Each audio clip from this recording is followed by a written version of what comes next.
Chapter 45. Concluding Remarks. The writer has often been inquired of whether this narrative is a true one, and to these inquiries she will give one general answer. The separate incidents that compose the narrative are, to a very great extent, authentic, occurring many of them either under her own observation or that of her personal friends. She or her friends have observed characters the counterpart of almost all that are here introduced, and many of the sayings are word for word as heard herself or reported to her. The personal appearance of Eliza, the character ascribed to her, are sketches drawn from life. The incorruptible fidelity, piety, and honesty of Uncle Tom had more than one development to her personal knowledge. Some of the most deeply tragic and romantic, some of the most terrible incidents have also their parallels in reality. The incident of the mothers crossing the Ohio River on the ice is a well-known fact. The story of Old Prue in the second volume was an incident that fell under the personal observation of a brother of the writer, then collecting clerk to a large mercantile house in New Orleans. From the same source was derived the character of the planter Legree. Of him her brother thus wrote, speaking of visiting his plantation on a collecting tour: "He actually made me feel of his fist, which was like a blacksmith's hammer or a nodule of iron, telling me that it was calloused with knocking down niggers. When I left the plantation I drew a long breath and felt as if I had escaped from an ogre's den." That the tragical fate of Tom also has too many times had its parallel, there are living witnesses all over our land to testify. Let it be remembered that in all Southern states it is a principle of jurisprudence that no person of colored lineage can testify in a suit against a white, and it will be easy to see that such a case may occur wherever there is a man whose passions outweigh his interests, and a slave who has manhood or principle enough to resist his will. There is actually nothing to protect the slave's life but the character of the master. Facts too shocking to be contemplated occasionally force their way to the public ear, and the comment that one often hears made on them is more shocking than the thing itself. It is said, very likely such cases may now and then occur, but they are no sample of general practice. If the laws of New England were so arranged that a master could now and then torture an apprentice to death, would it be received with equal composure? Would it be said, "These cases are rare and no samples of general practice"? This injustice is an inherent one in the slave system. It cannot exist without it. The public and shameless sale of beautiful mulatto and quadroon girls has acquired a notoriety from the incidents following the capture of the Pearl.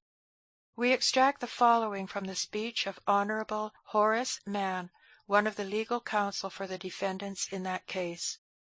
He says, "In that company of 76 persons who attempted in 1848 to escape from the District of Columbia in the schooner Pearl, and whose officers I assisted in defending, there were several young and healthy girls who had those peculiar attractions of form and feature which connoisseurs prize so highly.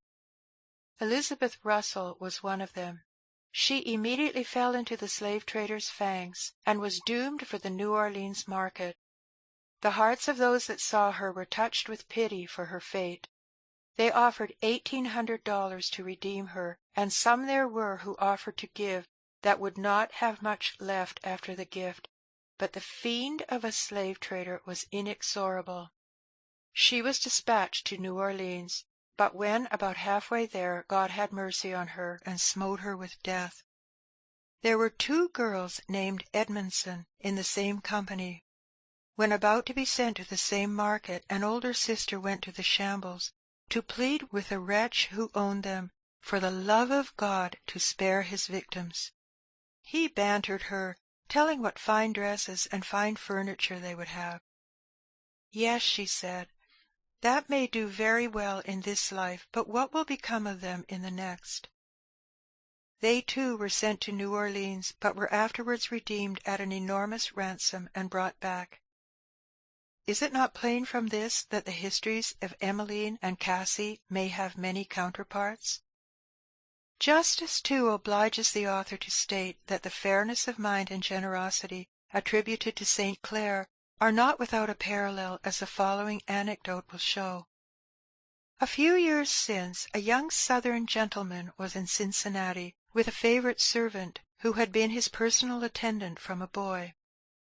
The young man took advantage of this opportunity to secure his own freedom, and fled to the protection of a Quaker, who was quite noted in affairs of this kind. The owner was exceedingly indignant. He had always treated the slave with such indulgence, and his confidence in his affection was such, that he believed he must have been practised upon to induce him to revolt from him. He visited the Quaker in high anger, but being possessed of uncommon candour and fairness, was soon quieted by his arguments and representations. It was a side of the subject which he never had heard, never had thought on, and he immediately told the Quaker that, if his slave would, to his own face, say that it was his desire to be free, he would liberate him. An interview was forthwith procured, and Nathan was asked by his young master whether he had ever had any reason to complain of his treatment in any respect. "No, massa," said Nathan, "you've always been good to me." "Well, then, why do you want to leave me?" "Mas'r may die, and then who get me? I'd rather be a free man." After some deliberation, the young master replied, "Nathan, in your place, I think I should feel very much so myself. You are free." He immediately made him out free papers, deposited a sum of money in the hands of the Quaker, to be judiciously used in assisting him to start in life, and left a very sensible and kind letter of advice to the young man. That letter was for some time in the writer's hands. The author hopes she has done justice to that nobility, generosity, and humanity which in many cases characterize individuals at the South. Such instances save us from utter despair of our kind. But she asks any person who knows the world, are such characters common anywhere? For many years of her life the author avoided all reading upon or allusion to the subject of slavery, considering it as too painful to be inquired into, and one which advancing light and civilization would certainly live down. But since the Legislature Act of 1850, when she heard with perfect surprise and consternation Christian and humane people actually recommending the remanding escaped fugitives into slavery as a duty binding on good citizens, when she heard on all hands from kind, compassionate, and estimable people in the free states of the North deliberations and discussions as to what Christian duty could be on this head, she could only think, these men and Christians cannot know what slavery is. If they did, such a question could never be open for discussion. And from this arose a desire to exhibit it in a living, dramatic reality. She has endeavoured to show it fairly in its best and its worst phases. In its best aspect she has perhaps been successful, but oh, who can say what yet remains untold in that valley and shadow of death that lies the other side? To you, generous, noble-minded men and women of the South, you whose virtue and magnanimity and purity of character are the greater for the severer trial it has encountered, to you is her appeal.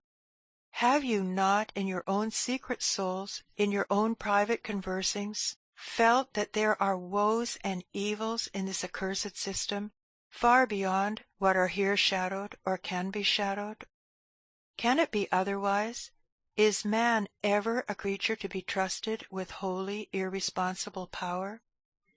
And does not the slave system, by denying the slave all legal right of testimony, make every individual owner an irresponsible despot? Can anybody fail to make the inference what the practical result will be? If there is, as we admit, a public sentiment among you, men of honor, justice, and humanity, is there not also another kind of public sentiment among the ruffian, the brutal, and debased? And cannot the ruffian, the brutal, the debased, by slave law, own just as many slaves as the best and purest? Are the honorable, the just, the high-minded, and compassionate the majority anywhere in this world? The slave trade is now, by American law, considered as piracy. But a slave trade, as ever was carried on the coast of Africa, is an inevitable attendant and result of American slavery. And its heartbreak and its horrors, can they be told? The writer has given only a faint shadow, a dim picture of the anguish and despair that are at this very moment riving thousands of hearts, shattering thousands of families, and driving a helpless and sensitive race to frenzy and despair. There are those living who know the mothers whom this accursed traffic has driven to the murder of their children, and themselves seeking in death a shelter from woes more dreaded than death. Nothing of tragedy can be written, can be spoken, can be conceived that equals the frightful reality of scenes daily and hourly acting on our shores, beneath the shadow of American law and the shadow of the cross of Christ. And now, men and women of America, is this a thing to be trifled with, apologized for, and passed over in silence? Farmers of Massachusetts, of New Hampshire, of Vermont, of Connecticut, who read this book by the blaze of your winter evening fire, strong-hearted, generous sailors and ship-owners of Maine, is this a thing for you to countenance and encourage? Brave and generous men of New York, farmers of rich and joyous Ohio, and ye of the wide prairie states, answer, is this a thing for you to protect and countenance? And you, mothers of America, you who have learned by the cradles of your own children to love and feel for all mankind, by the sacred love you bear your child, by your joy in his beautiful, spotless infancy, by the motherly pity and tenderness with which you guide his growing years, by the anxieties of his education, by the prayers you breathe for his soul's eternal good, I beseech you, pity the mother who has all your affections, and not one legal right to protect, guide, or educate the child of her bosom. By the sick hour of your child, by those dying eyes which you can never forget, by those last cries that wrung your heart when you could neither help nor save, by the desolation of that empty cradle, that silent nursery, I beseech you, pity those mothers that are constantly made childless by the American slave trade, and say, mothers of America, is this a thing to be defended, sympathized with, passed over in silence? Do you say that the people of the Free State have nothing to do with it and can do nothing? Would to God this were true, but it is not true. The people of the Free States have defended, encouraged, and participated, and are more guilty for it before God than the South, in that they have not the apology of education or custom. If the mothers of the Free States had all felt as they should in times past, the sons of the Free States would not have been the holders, and proverbially the hardest masters of slaves. The sons of the Free States would not have connived at the extension of slavery in our national body. The sons of the Free States would not, as they do, trade the souls and bodies of men as an equivalent to money in their mercantile dealings. There are multitudes of slaves temporarily owned and sold again by merchants in northern cities, and shall the whole guilt or obloquy of slavery fall only on the South? Northern men, northern mothers, northern Christians have something more to do than denounce their brethren at the South. they have to look to the evil among themselves. But what can any individual do? Of that every individual can judge. There's one thing that every individual can do. They can see to it that they feel right. An atmosphere of sympathetic influence encircles every human being, and the man or woman who feels strongly, healthily, and justly on the great interests of humanity is a constant benefactor to the human race. See, then, to your sympathies in this matter. Are they in harmony with the sympathies of Christ? Or are they swayed and perverted by the sophistries of worldly policy? Christian men and women of the North, still further, you have another power. You can pray. Do you believe in prayer? Or has it become an indistinct apostolic tradition? You pray for the heathen abroad.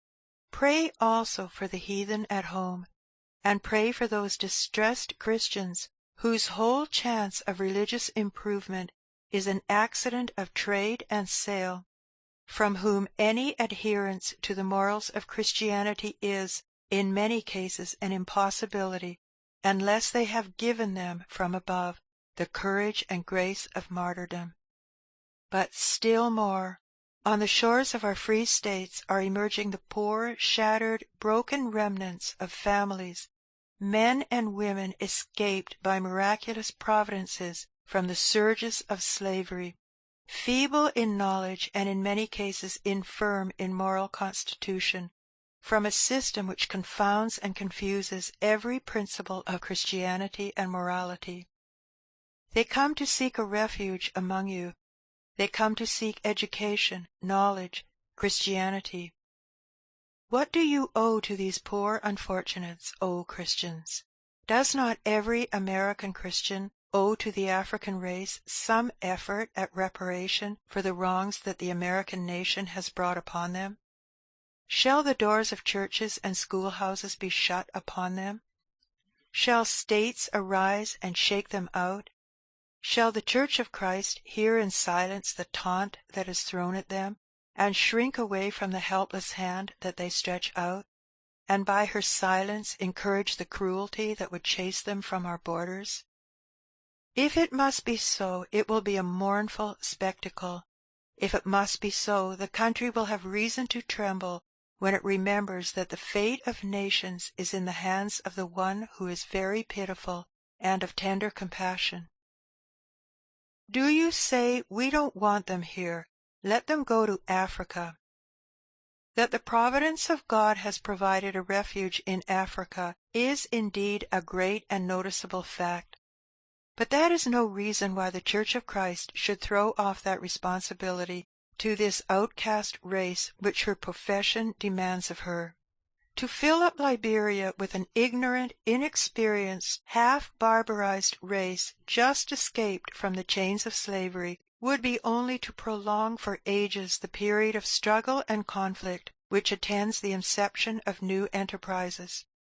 Let the Church of the North receive these poor sufferers in the Spirit of Christ, receive them to the educating advantages of Christian Republican society and schools, until they have attained to somewhat of a moral and intellectual maturity, and then assist them in their passage to those shores where they may put in practice the lessons they have learned in America.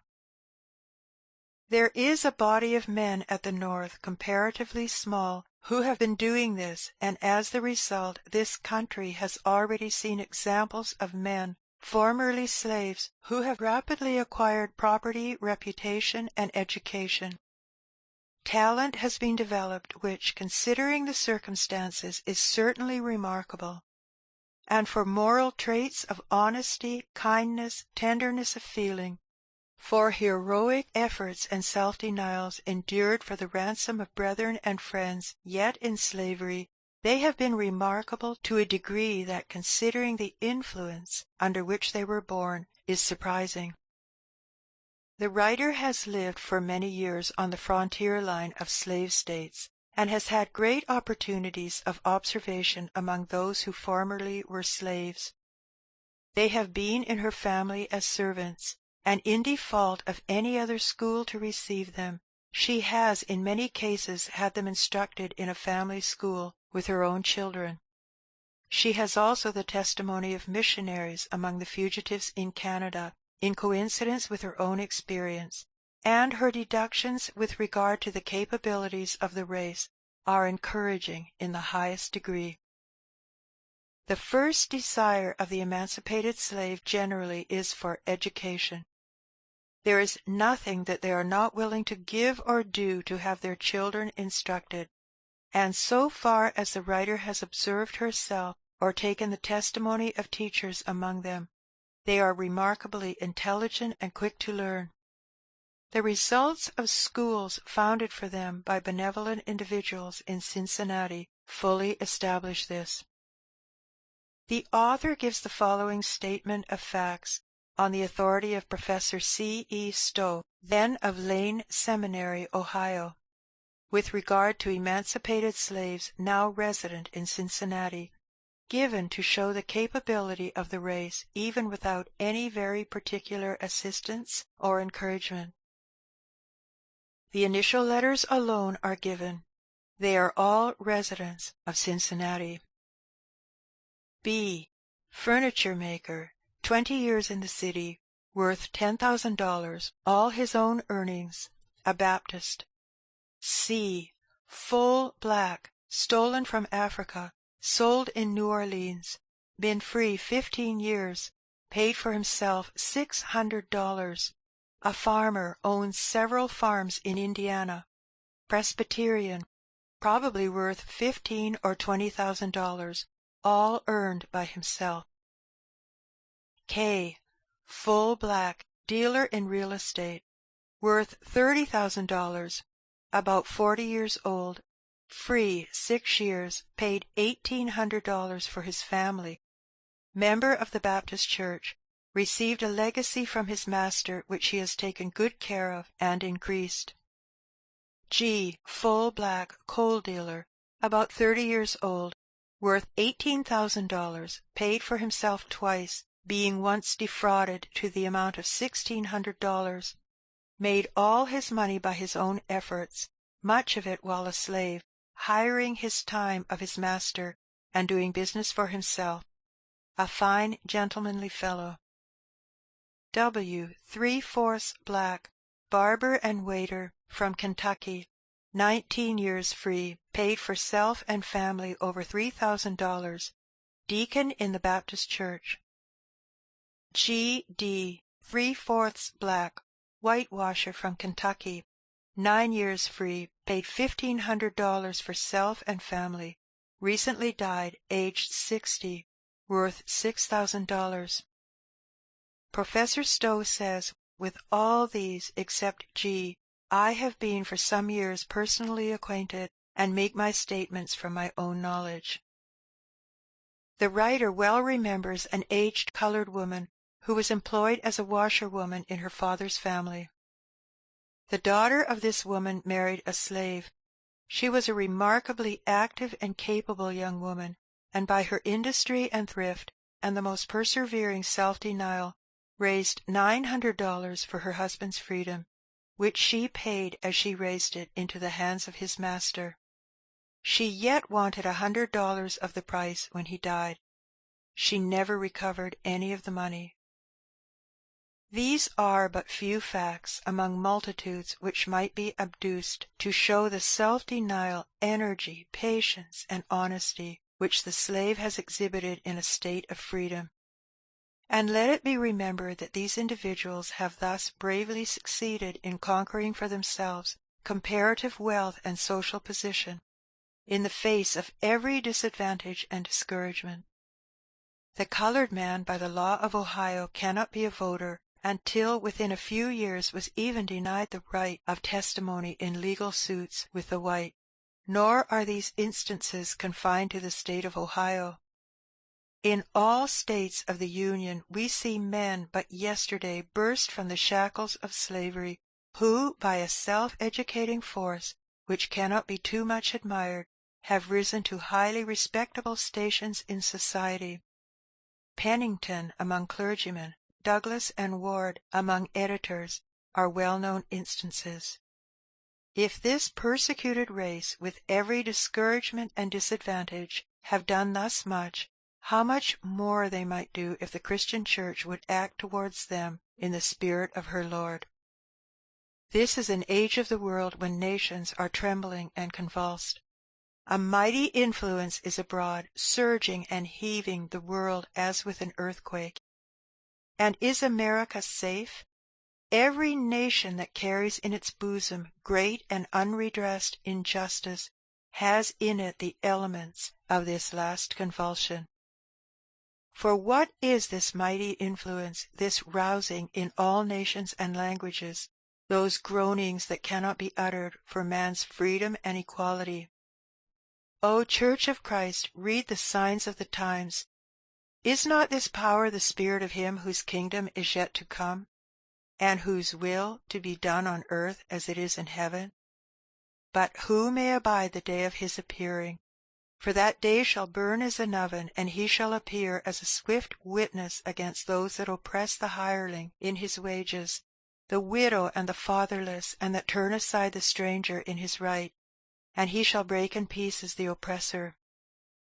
Are not these dread words for a nation bearing in her bosom so mighty an injustice? Christians, every time that you pray that the kingdom of Christ may come, can you forget that prophecy associates in dread fellowship the day of vengeance with the year of his redeemed? A day of grace is yet held out to both of us. Both North and South have been guilty before God, and the Christian Church has a heavy account to answer. Not by combining together to protect injustice and cruelty, and making a common capital of sin is this union to be saved, but by repentance, justice, and mercy, for not surer is the eternal law by which the millstone sinks in the ocean than that stronger law by which injustice and cruelty shall bring on nations the wrath of Almighty God. End of chapter 45. End of Uncle Tom's Cabin by Harriet Beecher Stowe.